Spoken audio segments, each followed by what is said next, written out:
ಕೇವಲ 2 ಗಂಟೆಗಳಲ್ಲಿ ಲಕ್ಷಾಂತರ ಗಳಿಸುವ ಭರವಸೆ ನಿಜವಾಗಿಯೂ ಸಂಭವಿಸಿತು. 11 ಬಾರಿ ಬರೆದೆ, 11 ಬಾರಿ ಓದಿದೆ, 2 ಗಂಟೆಗಳಲ್ಲಿ ಫಲಿತಾಂಶ ಸಿಕ್ಕಿತು. ಇವತ್ತಿನ ವಿಡಿಯೋ ಯಾವುದು? ಇದು ತುಂಬಾ ಅದ್ಭುತವಾದ ವಿಡಿಯೋ. ಇಂದು ನಾನು ನಿಮಗೆ 2 ವೃದ್ಧ ದಂಪತಿಗಳನ್ನ ತೊಂದರೆಗಳಿಂದ ರಕ್ಷಿಸಿದ ಒಂದು ಮಾತಿನ ಬಗ್ಗೆ ಹೇಳುತ್ತೇನೆ. ಅವರು ಇದನ್ನು ಹೇಳಿದಾಗ ನಿಜವಾಗಿಯೂ ತೊಂದರೆಯಲ್ಲಿದ್ದರು. ಇದನ್ನು ಹೇಳಿದ ನಂತರ ಅವರು 2 ಗಂಟೆಗಳಲ್ಲಿ ಆ ಸಂಕಷ್ಟದಿಂದ ಹೊರಬಂದರು. ಆ ಒಂದೇ ಮಾತು ಅವರನ್ನು ಆ ಸಂಕಷ್ಟದಿಂದ ಹೊರತಂದಿತ್ತು. ಅವರಿಗೆ ಕೇವಲ 2 ಗಂಟೆಗಳಲ್ಲಿ ಅಕ್ಷರಶಃ 2 ಲಕ್ಷ ರೂಪಾಯಿಗಳು ಸಿಕ್ಕವು. ಅವರು ಹೇಗೆ ಬಂದರು ಅಲ್ಲವೇ? ಈ ವಿಡಿಯೋವನ್ನು ನೋಡುವ ಮೊದಲು ದಯವಿಟ್ಟು ಓಂ ಶ್ರೀ ಮಾತ್ರೇ ನಮಃ ಎಂದು ಹೇಳುವ ಒಂದು ಸಣ್ಣ ಕಮೆಂಟ್ ಅನ್ನ ಬಿಡಿ. ಅಲ್ಲದೆ ಅವರು ಯಾಕೆ ಇಷ್ಟೊಂದು ಕಷ್ಟಗಳನ್ನು ಅನುಭವಿಸಿದರು, ಅದಕ್ಕಾಗಿ ಅವರು ಏನು ಮಾಡಿದರು, ಅವರು ಅದನ್ನು ಹೇಗೆ ಮರಳಿ ತಂದರು ಎಂಬುದನ್ನ ಇಂದಿನ ವಿಡಿಯೋದಲ್ಲಿ ನಾನು ನಿಮ್ಮೊಂದಿಗೆ ಹಂಚಿಕೊಳ್ಳುತ್ತೇನೆ. ವಿಡಿಯೋವನ್ನ ಸ್ಕಿಪ್ ಮಾಡದೆ ಕೊನೆಯವರೆಗೂ ನೋಡಿದರೆ ಮಾತ್ರ ನಿಮಗೆಲ್ಲರಿಗೂ ಅರ್ಥವಾಗುವುದು. ಇವತ್ತು ನಾನು ನಿಮಗೆ ಒಂದು ಶಕ್ತಿಶಾಲಿ ಪದದ ಬಗ್ಗೆ ಹೇಳುತ್ತೇನೆ. ಇದು ಕೇವಲ 2 ಗಂಟೆಗಳಲ್ಲಿ 2 ಲಕ್ಷ ರೂಪಾಯಿಗಳನ್ನ ತಂದಿತ್ತು. ಅದು ನಿಜವಾಗಿಯೂ ಸಂಭವಿಸಿತು. 11 ಬಾರಿ ಅವರು ಬರೆದಿದ್ದಾರೆ, 11 ಬಾರಿ ಓದಿದ್ದಾರೆ. ಫಲಿತಾಂಶ ಕೇವಲ 2 ಗಂಟೆಗಳಲ್ಲಿ ಬಂದಿತು. ಇದು 100% ಸತ್ಯ. ಆ ಅದ್ಭುತ ಪದ ಯಾವುದು? ಅದನ್ನು ಯಾವಾಗ ಬರೆಯಬೇಕು? ಅದನ್ನು ಹೇಗೆ ಬರೆಯುವುದು? ಹಾಗಾಗಿ ಈ ಪರಿಹಾರದ ಬಗ್ಗೆ ನಾನು ನಿಮಗೆ ಖಂಡಿತ ಹೇಳುತ್ತೇನೆ. ನೀವು ಬಹಳ ದಿನಗಳಿಂದ ಏನನ್ನೋ ಬಯಸುತ್ತಿದ್ದೀರಿ. ಆ ಆಸೆಯನ್ನು ಸಾಧಿಸಲು ನೀವು ಕಷ್ಟಪಟ್ಟು ಕೆಲಸ ಮಾಡಿದ್ದೀರಿ ಮತ್ತು ಸಾಕಷ್ಟು ಪ್ರಯತ್ನ ಮಾಡಿದ್ದೀರಿ. ಆದರೆ ಏನೋ ಅದನ್ನು ತಡೆಯುತ್ತಿರುವಂತೆ ತೋರುತ್ತಿದೆ ಅಲ್ವಾ? ಮತ್ತು ಅದು ಹೊಡೆದಿದೆ. ಇದು ಮುಂದಕ್ಕೆ ಚಲಿಸುತ್ತಿಲ್ಲ. ಅದು ಯಾವುದಾದರೂ ಆಗಿರ್ಲಿ, ಅದು ಹಣದ ವಿಷಯವಾಗಿರ್ಲಿ ಅಥವಾ ವ್ಯವಹಾರದ ವಿಷಯವಾಗಿರ್ಲಿ, ಮತ್ತೆ ಉದ್ಯೋಗದ ವಿಷಯ ಕೂಡ ಆಗಿರಬಹುದು, ಅದಲ್ಲದೆ ಬಡ್ಡಿಯ ವಿಷಯ ಕೂಡ ಆಗಿರ್ಬೋದು, ವೇತನ ಹೆಚ್ಚಳದ ವಿಷಯ ಕೂಡ ಆಗಿರ್ಬೋದು. ಏನೇ ಆಗಿರ್ಲಿ, ಅದು ನಿಮಗೆ ಆಗುವುದನ್ನ ನಿಲ್ಲಿಸುತ್ತೆ. ನೀವು ಒತ್ತಡದಲ್ಲಿರುವಾಗ ಮತ್ತು ನಿಮ್ಮ ಕೆಲಸ ಏಕೆ ಪ್ರಗತಿಯಾಗುತ್ತಿಲ್ಲ ಎಂದು ಯೋಚಿಸುತ್ತಿರುವಾಗ ನಾನು ಈಗ ಹೇಳುತ್ತಿರುವುದನ್ನ ನೀವು ಖಂಡಿತವಾಗಿಯೂ ಹೇಳುತ್ತೀರಿ. ಅಂದರೆ ನೀವು ಉತ್ತಮ ಫಲಿತಾಂಶಗಳನ್ನ ಪಡೆಯುತ್ತೀರಿ. ನಿಮಗೆ ಇನ್ನು ಮಾಡಲು ಕೆಲಸವಿಲ್ಲ ಎಂದು ಅನಿಸಿದಾಗ ವಾರಾಹಿ ದೇವಿ ಅಮ್ಮನವರಿಗೆ ಶರಣಾಗಿ ತಾಯಿಯಲ್ಲಿ ಆಶ್ರಯ ಪಡೆಯಿರಿ. ವಾರಾಹಿ ದೇವಿ ಅಮ್ಮನವರು ಎಷ್ಟು ಶಕ್ತಿಶಾಲಿ ಎಂದು ನಿಮಗೆಲ್ಲೂ ತಿಳಿದೇ ಇದೆ ಅಲ್ವಾ? ನಾವು ನಮ್ಮ ಮನಸ್ಸನ್ನು ಮತ್ತು ಹೃದಯಗಳನ್ನು ವಾರಾಹಿ ಅಮ್ಮನವರಿಗೆ ಒಪ್ಪಿಸಿದಾಗ ವಾರಾಹಿ ದೇವಿಯು ಖಂಡಿತವಾಗಿಯೂ ನಮ್ಮ ಎಲ್ಲ ಆಸೆಗಳನ್ನ ಪೂರೈಸುತ್ತಾಳೆ. ಇನ್ನು ಮುಂದೆ ನಿಮಗೆ ಯಾವುದೇ ಸಮಸ್ಯೆ ಬರೋದಿಲ್ಲ. ಮದುವೆಯ ನಂತರ ಬಹುನಿರೀಕ್ಷಿತ ಗರ್ಭಧಾರಣೆಯಾಗಿರಲಿ, ಉದ್ಯೋಗವಾಗಲಿ, ಬಡ್ಡಿಯಾಗಲಿ, ಬಡ್ತಿಯಾಗಲಿ, ಸಂಬಳ ಹೆಚ್ಚಳವಾಗಲಿ, ವ್ಯವಹಾರವಾಗಲಿ, ಬೆಳವಣಿಗೆಯಾಗಲಿ ಅಥವಾ ವಿದೇಶಕ್ಕೆ ಹೋಗುವುದೇ ಆಗಿರಲಿ, ಅವಕಾಶಗಳಿಗಾಗಿ ಅಥವಾ ಶಿಕ್ಷಣಕ್ಕಾಗಿ, ಹಣಕ್ಕಾಗಿ, ಆರೋಗ್ಯಕ್ಕಾಗಿ, ಇದು ಕೇವಲ ಒಂದು ವಿಷಯವಲ್ಲ. ನಮಗೆ ಎಷ್ಟೇ ಸಮಸ್ಯೆಗಳಿದ್ದರೂ ಅದು ಎಂದಿಗೂ ಕೊನೆಗಾಣೋದೇ ಇಲ್ಲ. ಅದನ್ನು ಸಹ ಬಹಳ ಸಮಯದಿಂದ ನಿಲ್ಲಿಸಲಾಗಿದೆ. ನಾವು ಅದಕ್ಕಾಗಿ ತುಂಬಾ ಶ್ರಮಿಸಿದೆವು, ಪ್ರಯತ್ನಿಸಿದೆವು, ಆದರೆ ಅದು ಕಾರ್ಯರೂಪಕ್ಕೆ ಬರಲಿಲ್ಲ. ಮತ್ತು ಈ ಒಂದು ಪದದಿಂದ ಅದೆಲ್ಲವೂ ಸಾಧ್ಯವಾಯಿತು. ನಿಮಗೆ ಎಷ್ಟೇ ಹಣದ ಸಮಸ್ಯೆ ಇದ್ರೂ ಆ ಹಣದ ಸಮಸ್ಯೆಯಿಂದ ಹೊರಬರಲು ಒಂದು ಅದ್ಭುತವಾದ ಮಾತಿದೆ. ಅದು ತುಂಬಾ ಸರಳವಾಗಿದೆ. ಹೆಚ್ಚು ಖರ್ಚು ಮಾಡುವ ಅವಶ್ಯಕತೆ ಏನೂ ಇಲ್ಲ. ಬೇರೆಲ್ಲಿಗೂ ಹೋಗೋ ಅವಶ್ಯಕತೆನೂ ಇಲ್ಲ. ನೀವು ಅದನ್ನು ನಿಮ್ಮ ಸ್ವಂತ ಕೈಗಳಿಂದ ಮತ್ತು ನಂಬಿಕೆಯಿಂದ, ಇದು ತುಂಬಾ ಮುಖ್ಯ, ನಂಬಿಕೆಯಿಂದ ಮಾಡಿದರೆ ಮಾತ್ರ ನಿಮಗೆ 2 ಗಂಟೆಗಳಲ್ಲಿ ಪಡೆಯುತ್ತೀರಿ. ಅದು ಯಾವುದಾದರೂ ಆಗಿರಲಿ. ನಿಮ್ಮ ಬಳಿ ಹಣವಿಲ್ಲದಿದ್ದರೂ ನೀವು ಏನು ಬೇಕಾದರೂ ಏನು ಕೇಳಿದರೂ ಪಡೆಯಬಹುದು. ಅಲ್ಲದೆ ಇದಕ್ಕಾಗಿ ನೀವು ಮಾಡಬೇಕಾಗಿರುವುದು ಬಿಳಿ ಕಾಗದ ಮತ್ತು ಹಸಿರು ಬಣ್ಣದ ಪೆನ್ನು ತೆಗೆದುಕೊಳ್ಳುವುದು. ನಾನು ಮೊದಲೇ ಹೇಳಿದ್ದೆ, ಇದು ನಿಜವಾಗಿಯೂ 1-2 ಗಂಟೆಯಲ್ಲಿ ಸಂಭವಿಸಲಿದೆ ಅಂತ. ಆದ್ದರಿಂದ ಅದನ್ನು ನಮ್ಮ ಮನೆಯಲ್ಲಿದ್ದಾರೆ, ಅಂದರೆ ಅವರು ನಿವೃತ್ತ ಶಿಕ್ಷಕರು. ನಾನು ಮೊದಲೇ ಹೇಳಿದ್ದೆಲ್ಲ, ಅವರಿಬ್ಬರೂ ಶಿಕ್ಷಕರು, ಇಬ್ಬರೂ ನಿವೃತ್ತರು. ಅದು ಅವರ ಅಗತ್ಯಗಳಿಗೆ ಸಾಕಾಗ್ತಾ ಇದೆ ಎಂದು ಅವರು ಭಾವಿಸಿ ಆ ಹಣದಿಂದ ತಿಂಗಳಿಗೆ ಒಂದು 5,000 ರೂಪಾಯಿಗಳನ್ನು ತೆಗೆದು ಒಂದು ಸಣ್ಣ ಮನೆಯನ್ನ ಕಟ್ಟಿದ್ರು. ಅಂದ್ರೆ ಅವರು ಒಟ್ಟು 8 ಗಂಟೆ 2 ಚಿಟ್ಟುಗಳನ್ನ ಕೂಡ ಅವರು ಹಾಕಿದ್ರು. 1 ಲಕ್ಷ ರೂಪಾಯಿಗಳ ಚಿಟ್ಟುಗಳು. ಇಬ್ರು 2 ಲಕ್ಷ ಚಿಟ್ಟುಗಳನ್ನ ಕಟ್ಟಲಾಗಿತ್ತು. ಸಂಪೂರ್ಣ ನಿರ್ಮಾಣ ಹಂತದ ಕಾರ್ಯ ಮನೆ ಪೂರ್ಣಗೊಂಡಿತ್ತು.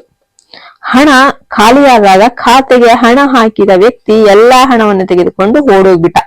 ಯಾರು? ಅವನು ಚಿಟ್ಟು ಕಟ್ಟಿದ್ರಲ್ಲ ಅವನು. ಮತ್ತು ಅವರು ಆ ಹಣದ ಮೇಲಿನ ಹೆಚ್ಚಿನ ಭರವಸೆಯನ್ನ ಹೊಂದಿದ್ರು ಪಾಪ. ಏಕೆಂದ್ರೆ ನನಗೆ ವಯಸ್ಸಾಗಿದೆ, ಮಕ್ಕಳು ಅದನ್ನು ನೋಡ್ತಾರೋ ಇಲ್ವೋ ಎಂದು ಅವರಿಗೆ ಖಚಿತನೇ ಇರ್ಲಿಲ್ಲ. ಈಗಿನ ಮಕ್ಕಳಿಗೆ ನಿಜವಾಗಿಯೂ ಇದರ ಬಗ್ಗೆ ಕಾಳಜಿ ಕೂಡ ಇಲ್ಲ ಅಲ್ವಾ? ಇಬ್ಬರು ಆ ವೃದ್ಧ ದಂಪತಿಗಳು ಚೆನ್ನಾಗಿ ಯೋಚಿಸಿ ಹಣ ಉಳಿಸಲು ನಿರ್ಧರಿಸಿದ್ರು. ನಮಗೆ ಏನಾದರೂ ಹಣ ಬೇಕಾಗುತ್ತದೆ ಎಂದು ಭಾವಿಸಿದ್ರು. ಕೊನೆಗೆ ಹಣ ಖಾಲಿಯಾಯಿತು. ನನಗೆ ಏನು ಮಾಡಬೇಕೆಂದು ಗೊತ್ತನೇ ಆಗ್ಲಿಲ್ಲ. ಹಗರಣ ನಡೆಸಿದ ವ್ಯಕ್ತಿ ಎಲ್ಲ ಹಣವನ್ನು ತೆಗೆದುಕೊಂಡು ಓಡೋಗಿದ್ದ. ಆ ಪಾಪ ಆ ಇಬ್ರು ಮುದುಕರು 67 ವರ್ಷ ವಯಸ್ಸಾಗಿರುತ್ತೆ. ಅವರು ತುಂಬಾ ದುಃಖಿತರಾಗಿದ್ರು ಮತ್ತು ಅಳ್ತಾ ಇದ್ರು. ಅವರು ತಮ್ಮ ಆಹಾರ ಮತ್ತು ನೀರನ್ನು ಸಹ ಬಿಟ್ಟು ಹೋದ್ರು. ಮತ್ತು ಆ ಚಿಕ್ಕಮ್ಮ ನಾನು ಉಳಿದುಕೊಂಡಿದ್ದ ಒಂದು ದೇವಸ್ಥಾನಕ್ಕೆ ಬಂದು ತಾನು ಅದನ್ನ ಎಲ್ಲೋ ನೋಡಿದ್ದೇನೆ ಮತ್ತು ಯಾರೋ ಅದರ ಬಗ್ಗೆ ತನಗೆ ಹೇಳಿದ್ದಾರೆಂದು ಹೇಳಿದ್ಲು. ತನಗೆ ಆದ ಅನ್ಯಾಯ ಮತ್ತು ದ್ರೋಹದ ಬಗ್ಗೆ ತುಂಬಾ ದುಃಖಿತಳಾದ್ಲು. ನಂತರ ನಾನು ನನಗೆ ತಿಳಿದಿರುವ ಒಂದು ಶಕ್ತಿಶಾಲಿ ಪರಿಹಾರದ ಬಗ್ಗೆ ಹೇಳಿದೆ. ಅಮ್ಮ, ಇದನ್ನು ಒಮ್ಮೆ ಪ್ರಯತ್ನಿಸಿ, ಬಹಳ ಅದ್ಭುತವಾದ ಫಲಿತಾಂಶ ಇರುತ್ತೆ. ಈಗ ನಾನು ಆ ಆಂಟಿಗೆ ಹೇಳಿದೆ, ನಾನು ಹೇಳಿದಂತೆ ಈ ಪರಿಹಾರವನ್ನು ಮಾಡಿ, ನಿಮ್ಮ ಆಸೆ ಖಂಡಿತವಾಗಿಯೂ ಈಡೇರುತ್ತದೆ ಅಂತ ಹೇಳಿದ್ದೆ. ಆ ಆಂಟಿ ನಾವು ಹೇಳಿದಂತೆಯೇ ಮಾಡಿದ್ರು. ಅವಳು ಹೀಗೆ ಮಾಡಿದ 2 ಗಂಟೆಗಳಲ್ಲಿ ಅವರಿಗೆ ಒಂದು ಫೋನ್ ಕರೆ ಬಂತು. ಯಾರವರು? ಅಮ್ಮ, ನಾನು ನನ್ನ ಮಗಳನ್ನ ಒಂದು ಸಣ್ಣ ವ್ಯಕ್ತಿಗೆ ಮದುವೆ ಮಾಡಿಕೊಟ್ಟೆ. ಅವನು ಒಂದು ಹಣ ತೆಗೆದುಕೊಂಡು ಓಡಿ ಹೋದ್ನು. ಆ ಮದುವೆಗೆ ನಾನು ಸಾಲ ಮಾಡಿದ್ದೆ. ಅವರೆಲ್ಲರೂ ನನ್ನ ಮೇಲೆ ದಾಳಿ ಮಾಡುತ್ತಿದ್ದಾಗ ಏನು ಮಾಡಬೇಕೆಂದು ತಿಳಿಯದೆ ಅವರು ಪಾವತಿಸಿದ ಅಲ್ಪ ಮೊತ್ತದ ಹಣವನ್ನ ತೆಗೆದುಕೊಂಡು ಅವರ ಸಾಲವನ್ನು ತೀರಿಸಿದೆ. ಆ ಸಮಯದಲ್ಲಿ ನಿನಗೆ ಏನು ಉತ್ತರಿಸಬೇಕೆಂದು ತಿಳಿಯದೆ ನಾನು ಓಡಿ ಹೋದೆ. ನಾನು ಈಗ ನನ್ನ ಊರು ಆಗಿರುವ ಹಳ್ಳಿಗೆ ಹೋಗಿದ್ದೆ. ನಮಗೆ ಅಲ್ಲಿ ಕೆಲವು ಆಸ್ತಿಗಳಿವೆ. ಅವರಿಬ್ಬರನ್ನು ಕರೆದು ನಾನು ಅವುಗಳನ್ನ ಮಾರಿ ನಿಮಗೆ ಬಾಕಿ ಇರುವ ಹಣವನ್ನ ತರುತ್ತೇನೆ ಎಂದು ಹೇಳಿದ್ದ. ಆ ವ್ಯಕ್ತಿ ಅವನಿಗೆ ಹೇಳಿದಂತೆ ಮಾಡಿದನು. ಹಣವನ್ನು ತಂದು 2 ಲಕ್ಷಗಳನ್ನ ಅವರಿಗೆ ಕೊಟ್ಟನು. ಕ್ಷಮಿಸಿ, ನಾನು ನಿಮ್ಮ ಹಣವನ್ನು ನಿಮಗೆ ಒಳಗೊಳ್ಳುವಿಕೆ ಇಲ್ಲವೇ ಬಳಸಿದ್ದೇನೆ ಎಂದು ಹೇಳಿದನು. ಅವನು ಇಬ್ಬರಲ್ಲೂ ಕ್ಷಮೆ ಯಾಚಿಸಿ 2 ಲಕ್ಷಗಳನ್ನ ಕೊಟ್ಟು ಹೊರಟು ಹೋದನು. ಯಾರು? ಅವನು ಕೊಟ್ಟು ಮೋಸ ಹೋಗಿದ್ದಲ್ಲ ಅವನು. ಆ ಮುದುಕಿ ಮತ್ತೆ ದೇವಸ್ಥಾನಕ್ಕೆ ಹಿಂದಿರುಗಿದಳು. ನಂತರ ನಾನು ಅವಳನ್ನು ಕೇಳಿದೆ, ಏನಾಯ್ತು, ನಿನ್ನ ಹಣ ನಿಮ್ಗೆ ವಾಪಸ್ ಸಿಕ್ತಾ ಅಂತ. ಅವಳು ತುಂಬಾ ಸಂತೋಷದಿಂದ ಹೇಳಿದ್ಲು, ತುಂಬಾ ಧನ್ಯವಾದಗಳು ಅಮ್ಮ, ನಮ್ಮ ಹಣ ನಮ್ಗೆ ವಾಪಸ್ ಸಿಕ್ತು. ನೀವು ಸೂಚಿಸಿದ ಪರಿಹಾರವನ್ನ ನಾವು ಮಾಡಿದ್ವಿ. ಈ ಪರಿಹಾರ ಮಾಡಿದ 2 ಗಂಟೆಗಳಲ್ಲಿ ನಮ್ಗೆ ನಿಜವಾಗಿಯೂ ನಮ್ಮ ಹಣ ವಾಪಸ್ ಬಂತು. ಪವಾಡ ರೀತಿ ನಡೀತು. ನಮಗೆ ಕಳೆದು ಹೋದ ಜೀವಗಳು ನಮ್ಗೆ ಮರಳಿದ್ವು ಅಂತ ತುಂಬಾ ಖುಷಿ ಪಟ್ರು. ನಾವು ಹಣದ ಮೇಲೆ ಭರವಸೆನೆ ಕಳ್ಕೊಂಡ್ಬಿಟ್ಟಿದ್ವಿ. ಯಾಕಂದ್ರೆ ಅವರು ಚಿಟ್ಟವರು ಹಾಕೊಂಡು ಹೋಗ್ಬಿಟ್ಟಿದ್ರು. ಏಕೆಂದ್ರೆ ನಾವು ಬಹಳ ಕಷ್ಟಪಟ್ಟು ಗಳಿಸಿದ ಹಣ. ಪ್ರತಿ ತಿಂಗಳು 5,000 ರೂಪಾಯಿಗಳನ್ನ ಇಟ್ಟು ನಾವು ಅವನಿಗೆ ಕೊಟ್ಟಿದ್ವಿ. ಪಿಂಚಣಿಯಿಂದ ಬಂದ ಹಣ ಆಗಿತ್ತು. ನಮ್ಮ ಔಷಧಿಗಳಿಗೆ ಖರ್ಚಾಗಿ ನಾವು ಉಳಿಸಿ ಇಟ್ಟಿದ್ದ ಹಣ. ಅದೆಲ್ಲವನ್ನು ಇಟ್ಟುಕೊಂಡು ಆ ಪುಟ್ಟ ಮನೆಯನ್ನು ಭರವಸೆಯಿಂದ ನಿರ್ಮಿಸಿದವು. ಅದು ಕಳೆದು ಹೋದ ಕಾರಣ ನಮಗೆ ತುಂಬಾ ದುಃಖವಾಯಿತು. ನಮ್ಮ ಹಣ ನಿಜವಾಗಿ ಸಿಗುತ್ತೋ ಇಲ್ಲೋ ಅಂತ ನಂಬಿಕೆನೇ ಇರ್ಲಿಲ್ಲ. ಈ ಹಣ ಸಿಕ್ಕದಕ್ಕೆ ನನ್ಗೆ ತುಂಬಾ ಖುಷಿ ಆಯ್ತು. ಆ ವಾರಾಹಿ ತಾಯಿಯ ಒಂದು ಕೃಪೆ ನಮ್ಮ ಮೇಲೆ ಮಾಡಿದ್ಲು ಅಂತ ಆ ಮುದುಕಿಗೆ ತುಂಬಾ ಸಂತೋಷದಿಂದ ಏನೋ ಹೇಳಿದ್ಲು. ಅವಳ ಮುಖದಲ್ಲಿ ನಾನು ತುಂಬಾ ಸಂತೋಷವನ್ನು ಕಂಡೆ. ಆಗ ನಮಗೆ ಅನಿಸ್ತು, ನಮ್ಮ ಅನೇಕ ಸಬ್ಸ್ಕ್ರೈಬರ್ಸ್ ಇದ್ದಾರೆ. ಆರ್ಥಿಕವಾಗಿ ತಮಗೆ ಬಾಕಿ ಇರುವ ಹಣವನ್ನ ಸರಿದೂಗಿಸಲು ಅನೇಕ ಪ್ರಯತ್ನಗಳನ್ನ ಮಾಡ್ತಾರೆ. ಅದು ಯಾರೋ ಅಥವಾ ಬೇರೆ ಯಾವುದೋ ಒಂದು ಕಾರಣದಿಂದ ಬಂದಿರಬಹುದು. ಆದ್ರೆ ಅದು ಎಲ್ಲೋ ತೊಂದರೆಗಳಾಗಿರಬಹುದು.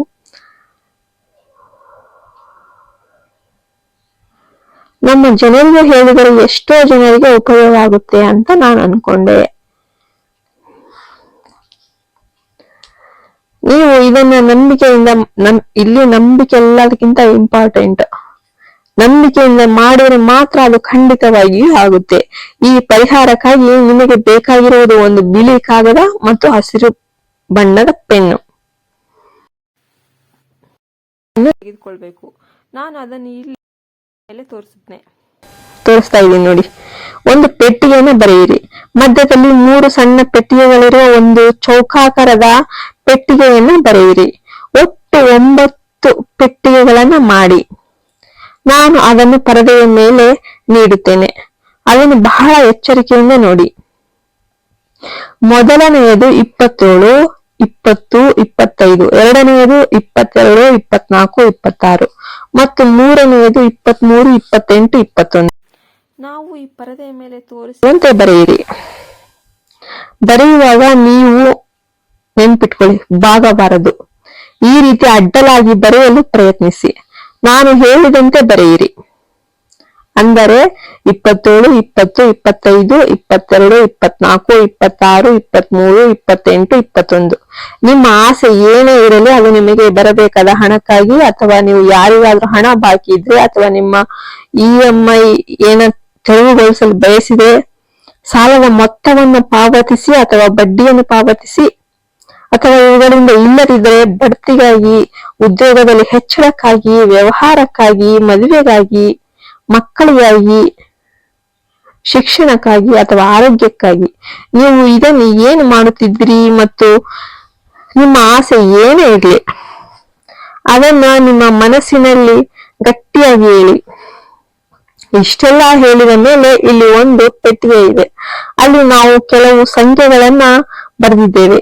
ನೀವು ಮಾಡಬೇಕಾದದ್ದು ಈ ಮಂತ್ರವನ್ನ ಬರೆಯುವುದು. ದಮ್, ಈ ವರ್ಣಮಾಲೆಯನ್ನು ಓನ್ಲಿ ದಮ್ ಎಂದು ಬರೆಯಬೇಕು. ದಮ್ ದಮ್ ದಮ್ ದಮ್ ಎಂದು 11 ಬಾರಿ ಬರೆಯಿರಿ. 11 ಬಾರಿ ಓದಿ.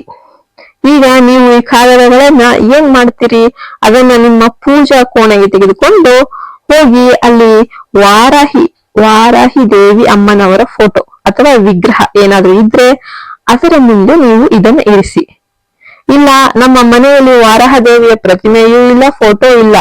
ಆದ್ರಿಂದ ನಾವು ಪ್ರತಿದಿನ ಬೆಳಗಿಸುವ ದೀಪದಲ್ಲಿ ವಾರಾಹಿ ದೇವಿಯನ್ನ ಸ್ಮರಿಸಿ. ಎಲ್ಲಿ? ದೀಪದಲ್ಲಿ. ಅದನ್ನು ಮನಸ್ಸಿನಲ್ಲಿಟ್ಟುಕೊಂಡು ನಿಮ್ಮ ಪೂಜಾ ಕೋಣೆಯಲ್ಲಿ ಶಿವ ಮತ್ತು ಪಾರ್ವತಿಯರ ಚಿತ್ರವನ್ನ ನಿಮ್ಮ ಮುಂದೆ ಇರಿಸಿ. ಅಲ್ಲದೆ ಬೆಲ್ಲದ ತುಂಡನ್ನು ನೈವೇದ್ಯವಾಗಿ ಇರಿಸಿ. ಅಥವಾ ನೀವು ದಾಳಿಂಬೆ ಬೀಜಗಳು ಮತ್ತು ಜೇನುತುಪ್ಪವನ್ನ ಅಮ್ಮನಿಗೆ ನೈವೇದ್ಯವಾಗಿ ಅರ್ಪಿಸಬಹುದು. ನೀವು ಇದನ್ನು ಮಾಡಿದ ನಂತರ ಈ ಕಾಗದವನ್ನ ನಿಮ್ಮ ಪೂಜಾ ಕೋಣೆಯಲ್ಲಿ ಇರಿಸಿ ಮತ್ತು ಅದಕ್ಕೆ ಸಾಂಬ್ರಾಣಿ ಧೂಪವನ್ನು ಕೂಡ ಹಾಕಿ.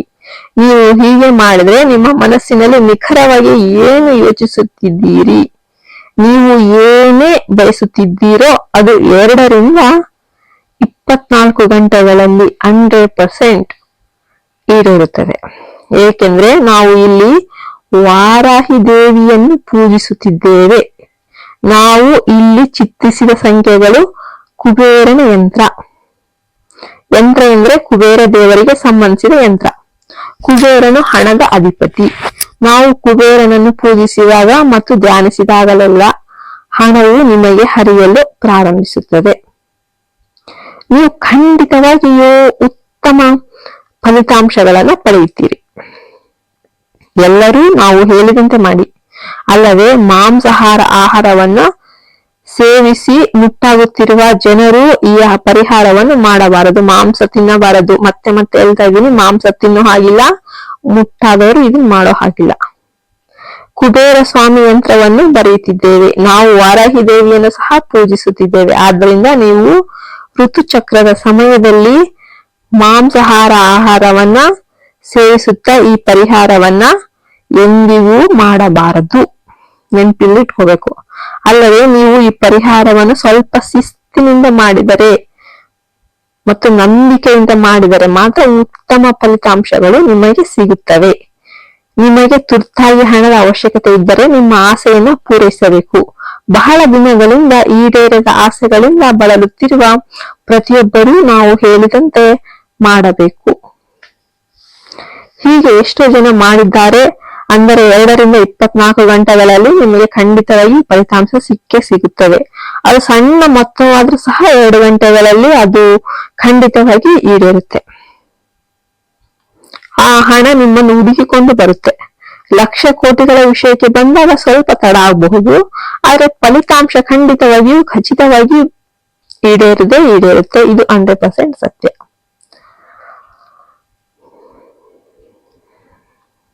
ಇಲ್ಲ ಅಂದ್ರೆ ಸಮ್ಟೈಮ್ಸ್ ಸ್ವಲ್ಪ ತಡ ಆಗಬಹುದು. ಅದಕ್ಕಾಗಿಯೇ ನಾವು ಅದನ್ನು ಖಚಿತವಾಗಿ ಹೇಳುತ್ತಿದ್ದೇವೆ. ಕಷ್ಟಗಳು ಮತ್ತು ಯಾತನೆಗಳಿಂದ ಬಳಲುತ್ತಿರುವ ಕೆಲವು ಜನರಿಗೆ ನಾವು ಈ ಪರಿಹಾರವನ್ನ ಹೇಳಿದ್ದೇವೆ ಮತ್ತು ಅವರು 100% ಫಲಿತಾಂಶವನ್ನು ಕೂಡ ಕಂಡಿದ್ದಾರೆ. ನಾವು ಈ ಹೇಳಿದಂತೆ ಮಾಡಿದ್ರೆ ನಿಮ್ಗೆ ಅದ್ಭುತವಾದ ಫಲಿತಾಂಶ ಸಿಗುತ್ತೆ. ವಾರಾಹಿ ದೇವಿ ಅಮ್ಮನವರ ಮೇಲೆ ಮತ್ತು ಕುಬೇರ ದೇವರ ಆಶೀರ್ವಾದದಿಂದ ನಿಮ್ಮ ಮೇಲೆ ಇರಲಿ ಅವರ ಇಬ್ಬರ ಆಶೀರ್ವಾದ. ಈ ವಿಡಿಯೋ ಅನೇಕರಿಗೆ ಇಷ್ಟವಾಗಿದೆ ಎಂದು ನಾನು ಭಾವಿಸುತ್ತೇನೆ. ವಿಡಿಯೋ ಇಲ್ಲಿವರೆಗೂ ನೋಡಿದ್ದೀರಂದ್ರೆ ನಿಮ್ಗೆ ಇಷ್ಟ ಆಗಿದೆ ಅಂತ ಅರ್ಥ. ನಾಳೆ ಇನ್ನೊಂದು ಒಳ್ಳೆಯ ವಿಡಿಯೋದೊಂದಿಗೆ ಮತ್ತೆ ಬರುತ್ತೇನೆ. ಅಲ್ಲಿಯವರೆಗೆ ಸರ್ವೇ ಜನ ಸುಖಿನೋ ಭವಂತು. ಎಲ್ಲರಿಗೂ ದೇವರ ಆಯುರ ಆರೋಗ್ಯ ಆಶೀರ್ವಾದ ಕೊಟ್ಟು ಕಾಪಾಡಲಿ. ಈ ವಿಡಿಯೋ ಇಷ್ಟ ಆಗಿದ್ರೆ ಒಂದು ಲೈಕ್ ಮಾಡಿ ಮತ್ತು ನಿಮ್ಮ ಫ್ರೆಂಡ್ಸ್ಗೆ ಎಲ್ಲ ಶೇರ್ ಮಾಡಿ. ಅಲ್ಲದೆ ನಮ್ಮ ಹೊಸ ವಿಡಿಯೋಗಳನ್ನ ನೀವು ತಕ್ಷಣ ನೋಡ್ಬೇಕಂತ ಬಯಸಿದ್ರೆ ಪಕ್ಕದಲ್ಲಿರುವ ಬೆಲ್ ಐಕನ್ ಪ್ರೆಸ್ ಮಾಡಿ. ನಮ್ಮ ವಿಡಿಯೋ ನೋಡಿದ್ದಕ್ಕಾಗಿ ಧನ್ಯವಾದಗಳು.